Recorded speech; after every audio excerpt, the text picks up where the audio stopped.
بسم اللہ الرحمن الرحیم۔ ہم اپنی حدیث آف دا ڈے کی طرف بڑھتے ہیں۔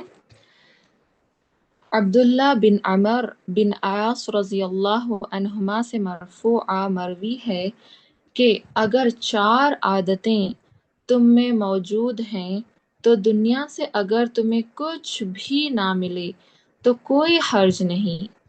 پہلا امانت کی حفاظت، دوسرا سچ بولنا، تیسرا اچھا اخلاق اور چوتھا پاکیزہ حلال لقمہ۔ تو یہ 4 چیزیں اتنی بڑی نعمتیں ہیں، سبحان اللہ، جسے یہ 4 چیزیں مل گئی نا، اسے چاہے دنیا میں سے کچھ بھی نہ ملے، یہ 4 چیزیں اس کے لیے کافی ہو جاتی ہیں۔ جیسے کہ نبی کریم صلی اللہ علیہ وسلم کی ایک حدیث کا مفہوم ہے، جو امانت میں خیانت نہ کرے اور سچ بولے، اس کے لیے تو نبی کریم صلی اللہ علیہ وسلم نے جنت کی گارنٹی دے دی ہے۔ اب تیسرا ہے کہ اچھا اخلاق، یعنی کہ اب ہم طالب علم ہیں، علم حاصل کر رہے ہیں، تو ایک تو یہ ہے کہ ہم خالص اللہ کے لیے علم حاصل کر رہے ہیں، تبھی وہ عمل قابل قبول ہوتا ہے۔ دوسرا یہ ہے کہ اچھے اخلاق میں دل کی صفائی کا بھی بہت بڑا رول ہوتا ہے۔ جیسے کہ جو نماز ہوتی ہے نا، وہ ہماری ظاہری عبادت ہوتی ہے، یعنی کہ باڈی پارٹس کی، اعضاء کی عبادت ہوتی ہے، لیکن علم حاصل کرنا، اسے اسلاف کہتے ہیں کہ یہ عبادت قلبی ہے، کائنڈ آف عبادت قلبی، دل کی عبادت۔ تو اس سے پھر ہمارے دل کو، ہمارے باطن کو برے اخلاق سے صاف کر دیتی ہے انشاءاللہ۔ تو اچھا علم حاصل کرنا، اور نبی کریم صلی اللہ علیہ وسلم ہر وقت یہی دعا کرتے تھے کہ اے اللہ مجھے نفع والا علم دے، اور جو علم، یعنی کہ میں دعا پڑھ کے سناتی ہوں، اللہم انی اعوذ بک من علم لا ینفع، یا اللہ میں پناہ مانگتا ہوں ایسے علم سے جو نفع نہ دے۔ اللہ اکبر۔ تو ہمیں علم اگر نفع نہ دے تو اسے حاصل کر کے بھی کوئی فائدہ نہیں ہوگا۔ اگر واقعی میں ہمیں ان چاروں جو نعمتیں ہیں، عادتیں ہمیں اپنے میں لانی ہیں، تو ہمیں اپنے دل سے بغض، کینہ، حسد، جو بھی ہے اسے نکالنا چاہیے، تبھی علم ہمارے دل کے اندر جائے گا۔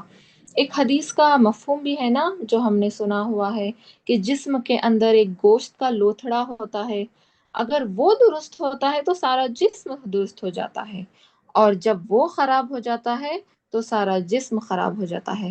اس سے مراد دل ہے۔ ایک صحابی کا بھی قول ہے کہ ایسے دل میں علم کا نور داخل نہیں ہوتا جو اللہ کی نافرمانی کا محل ہو۔ اللہ اکبر۔ اللہ ہماری حفاظت فرمائے۔ اب جب ہم علم حاصل کرنے کے لیے بیٹھے ہیں نا، تو ہمیں اپنے دل کو صاف کر لینا چاہیے، کیونکہ جب خالی برتن لے کے بیٹھے ہوتے ہیں نا، تو اس میں بہت ساری چیزیں سمیٹ سکتے ہیں۔ تو اسی طرح جب دل کو پاک و صاف کر کے علم حاصل کرنے کے لیے ہم بیٹھیں، تو تب ہم زیادہ سے زیادہ علم سمیٹ سکتے ہیں انشاءاللہ تعالی۔ اللہ سبحانہ تعالی ہمیں دلوں کی صفائی کرنے والا بنائے، آمین۔ اس کے بعد چوتھا ہے پاکیزہ حلال لقمہ، یعنی کہ حرام چیزوں سے بچنا۔ سورہ بقرہ کی آیت نمبر 278 اور 279 میں اس کے بارے میں ذکر ہے، یعنی کہ حرام چیزوں سے بچو۔ اے ایمان والوں، اگر تم ایمان والے ہو تو اللہ سے ڈرو، اور جو سود باقی رہ گیا اسے چھوڑ دو۔ پھر اگر تم ایسا نہیں کرو گے تو اللہ اور اللہ کے رسول کی طرف سے لڑائی کا یقین کر لو۔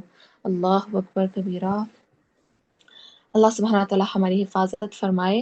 ان آیات کے بارے میں انشاءاللہ ہم آگے جب پڑھتے جائیں گے تفسیر کریں گے انشاءاللہ تعالی۔ جزاکم اللہ خیر۔